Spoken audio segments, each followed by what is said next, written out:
তোমাদের কোনো কাজ দেওয়ার অর্থ হলো সেই কাজটাকে ঠিকমতো পালন করা। আর যদি সেই দায়িত্বটা তোমরা পালন করতে না পারো, তার অর্থ শাস্তি। ভুলে যেও না,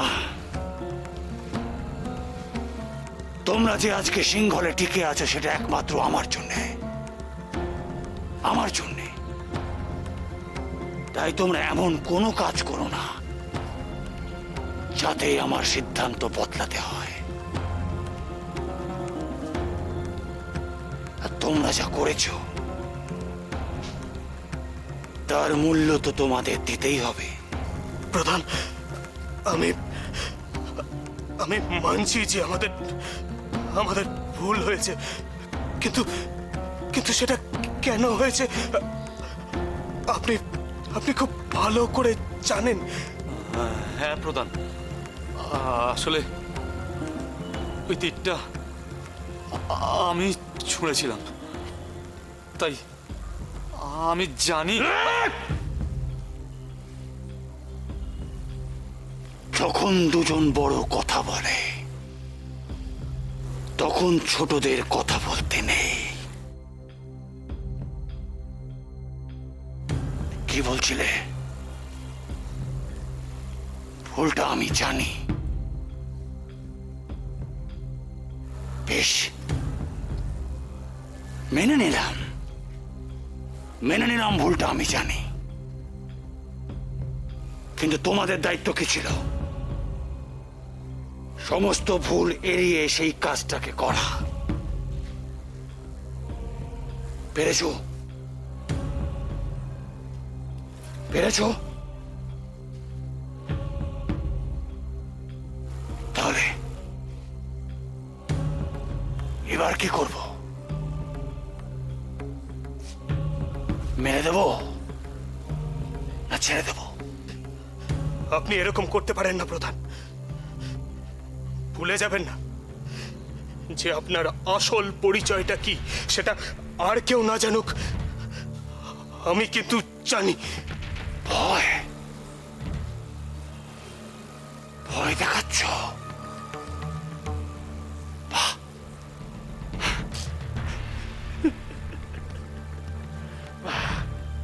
ভয়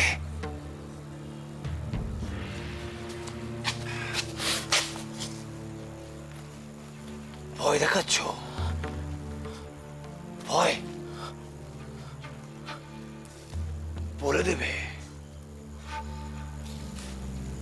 সবাইকে বলে দেবে।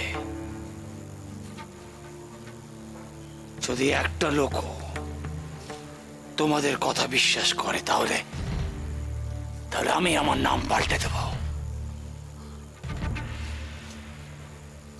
কিন্তু যদি আমি বলে দিই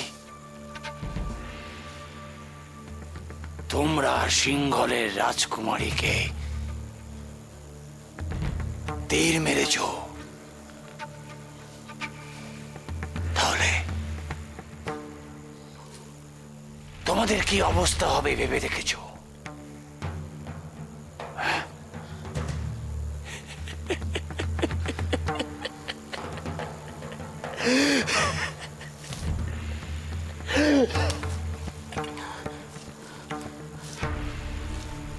ভয় দেখিও না,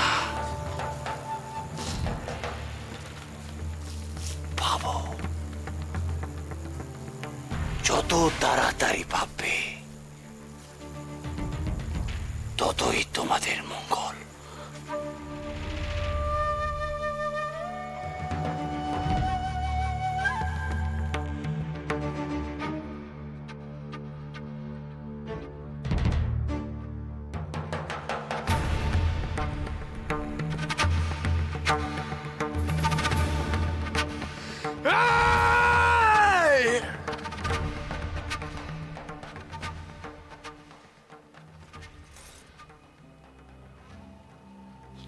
আমি কৌরুকীকে কথাটা ওভাবে বলতে চাইনি মহারাজ। বিশ্বাস করুন, এছাড়া আমার অন্য কোনো উপায় ছিল না। আমি জানি রানী। মহারাজ, আমাদের খনার জন্যে এখন সবচেয়ে প্রয়োজনীয় জিনিস সকলের আশীর্বাদ ও শুভকামনা।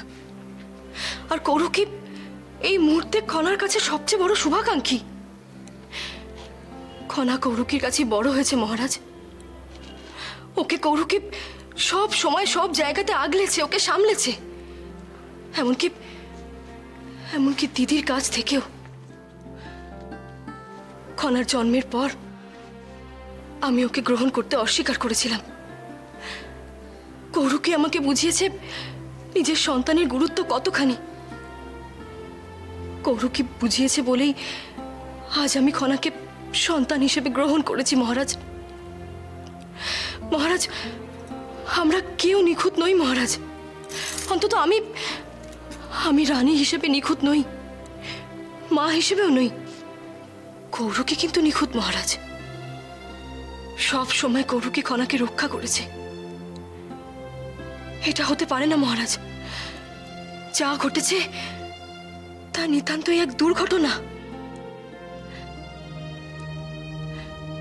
তবুও বলছি মহারাজ, খনার দায়িত্ব তো কৌরকে কি দেওয়া ছিল।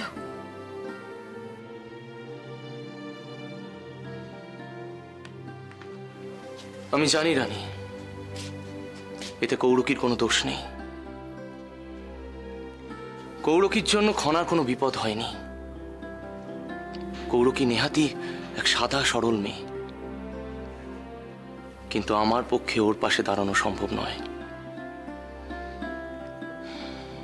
ওর সাথে এখন কোনো কথা বলা শুধু ওকে মিথ্যা প্রতিশ্রুতি দেওয়া হবে। এখন গোটা ঘটনাটা আমার হাতের বাইরে বেরিয়ে গেছে রানী। আচ্ছা রানী, তুমি সব দায়িত্ব কেন নিজের কাঁধে নিতে চাও? সারা রাজপ্রাসাদে এত দাসী আছে, তারাও তো এটা করতে পারে। ভগবান না করুক, ভবিষ্যতে যদি খনার কোনো বিপদ হয়, দায়িত্ব তো তোমাকে নিতে হবে, জবাব তো তোমায় দিতে হবে রানী, তোমায়। আমি জানি মহারাজ, কিন্তু দিদি তো কোনো কথাই শুনতে চাইছেন না। উনি মাতৃত্ব নিয়ে প্রশ্ন তুলছেন। একজন মা তার সন্তানের দায়িত্ব নিতে পারবে না কেন? মহারাজ, আমি হয়তো রানী হিসেবে নিজের দায়িত্ব পালন করতে পারিনি, কিন্তু বিশ্বাস করুন মহারাজ, আমি আপনাকে ভালোবাসি। আমি আমাদের খনাকে ভালোবাসি মহারাজ। আমাকে যদি কোনোদিন আমার প্রাণ বিসর্জন দিতে হয় আপনাদের জন্য, আমি তাতেও রাজি আছি। আমি তাতেও রাজি আছি মহারাজ, তাতেও রাজি আছি আমি।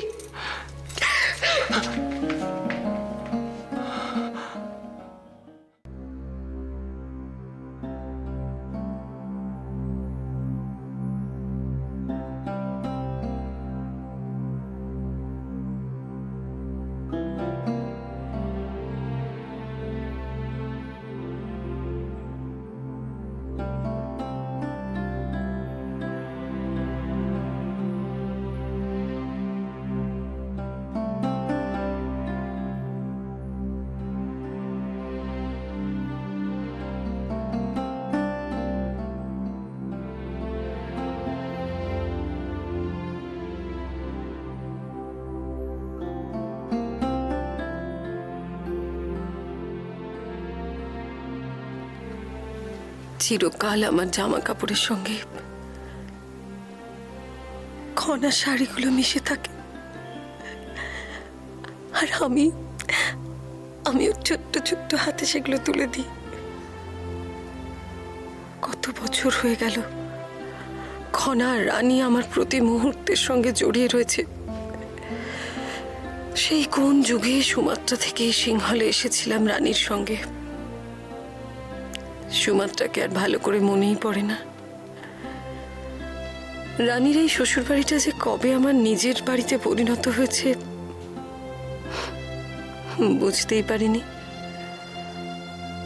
অথচ এই সিংহল ছেড়ে আজ আমাকে চলে যেতে হচ্ছে।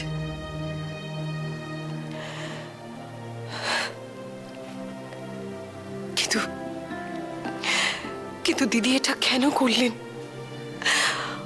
উনি তো খুব ভালো করে জানেন যে আমি আমার খনাকে আর রানীকে সব সময় নিজের প্রাণ দিয়ে আগলে রাখি।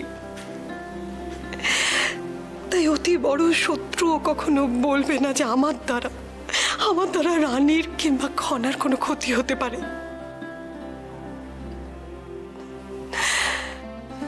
জন্ম না দিও যে আমি খনার মা।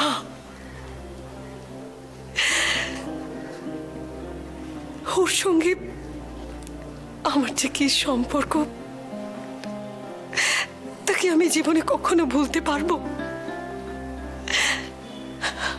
আর সন্তানের প্রতি মায়ের স্নেহ ভালোবাসা নিয়ে কই পৃথিবীতে কখনো কেউ তো কোনো প্রশ্ন তোলে না। এই পৃথিবী ধ্বংস হয়ে গেলেও আমাদের সম্পর্ক ছিন্ন হবার নয়। আমি সিংহল ছেড়ে যে প্রান্তেই চলে যাই না কেন, আমার খনা যে আমারই।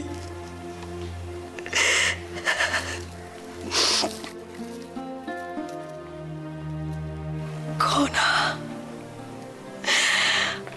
আমার মানিক, কনা।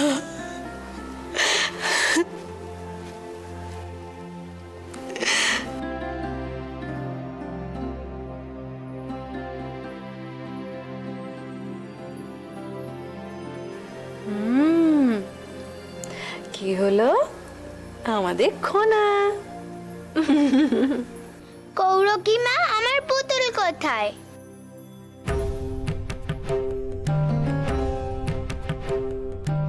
হ্যাঁ, আমি যোগ করতেও জানি। 1 + 1 2, 2 + 2 4। কাল তুমি আমাকে কি উপহার দেবে? কাল আমি তোমাকে কি উপহার দেব সেটা তো কালকেই বলবো। তুমি আমার কৌরকিমা।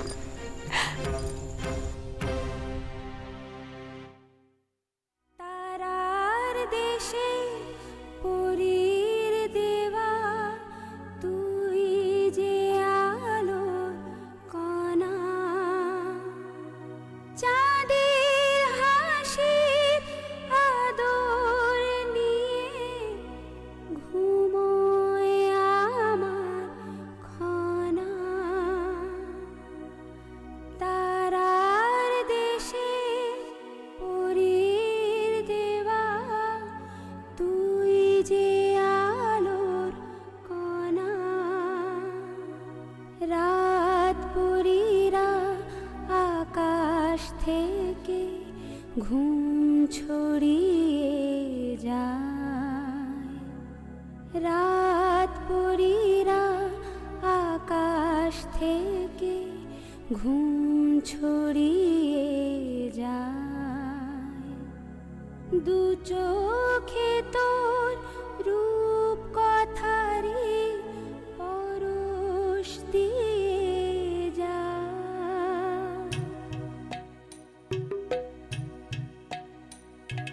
তারার দেশে পরীর দেওয়া তুই যে আলোর কণা। তারার দেশে পরীর দেওয়া তুই যে আলোর কণা, চাঁদের হাসির আদর নিয়ে ঘুমোয় আমার খনা। তারার দেশে পরীর দেওয়া তুই যে আলোর কণা। তারার দেশে পরীর দেওয়া তুই যে আলোর কণা, রাত পরীরা আকাশ থেকে ঘুম ছড়িয়ে যায়। দু চোখে তো রূপ কথারি পরশ দিয়ে যায়। স্বপ্ন পরীর তোর সাথে আজ খেলতে যে নেই মানা।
আমি ক্লান্ত হয়ে গেছি তোমায় দেখে দেখে, তোমার কথা শুনে।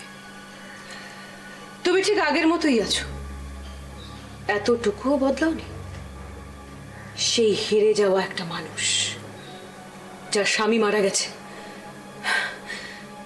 যাকে বাপের বাড়িতে ফেরত চলে আসতে হয়েছে, যার মার সঙ্গে বিশ্বাসঘাতকতা করা হয়েছে, যার সৎ ভাই একটু একটু করে সিংহাসনের দিকে এগিয়েছে, আর আজ এদেশের রাজা, আমাকে তার আশ্রিতা হয়ে এখানে থাকতে হচ্ছে। না না, এভাবে চলতে পারে না। এর পরিবর্তন প্রয়োজন। আমার কিন্তু মনে হচ্ছে পরিবর্তন হতে চলেছে। এতদিনে বুঝি ভগবান আমার কথা শুনেছে, না হলে আমি যা যা চাইছি তার থেকেও ভালো ভালো ঘটনা ঘটছে কি করে? তীর উপতিষ্যুর গায়ে না লেগে খনার গায়ে লাগলো কি করে? অন্যদিকে কৌরবী, সে রানীকে ছেড়ে চলে যাচ্ছে। সুতরাং রানী এখন একেবারে একা, তার পাশে দাঁড়াবার কেউ নেই। রানী এখন আমার হাতের পুতুল। সত্যি ত্রিজটা, তুমি বুদ্ধিমতী, না হলে এত বড় একটা খেলা তুমি এত সহজে খেললে কি করে? আমি ঐশিকাকে ব্যবহার করে উপতিষ্যকে আরো দুর্বল করে দেব। উপতিষ্য তার ভালোবাসা, তার প্রিয়জনদের হারিয়ে ফেলবে। ঐশিকা, উপতিষ্য, উপতিষ্য, ঐশিকা, তোমাদের খেলা শেষ। এবার কিন্তু এই ত্রিজটার পরিবর্তন প্রয়োজন। হ্যাঁ, কারণ এখন সে খুশি, এখন তার সমস্ত স্বপ্ন পূরণ হতে চলেছে। উপতিষ্যকে যত ভেঙে দেওয়া যাবে, মহানামার জন্য সিংহাসনের রাস্তা ততটাই পরিষ্কার। সুতরাং এখন এই ত্রিজটার পরিবর্তন প্রয়োজন। পুরনো ত্রিজটাকে আমি ছুটি দেব, মুক্তি দেব চিরতরে। আমি আর তার মুখ দেখতে চাই না। অতীতের মুখ আমি আর কখনো দেখব না।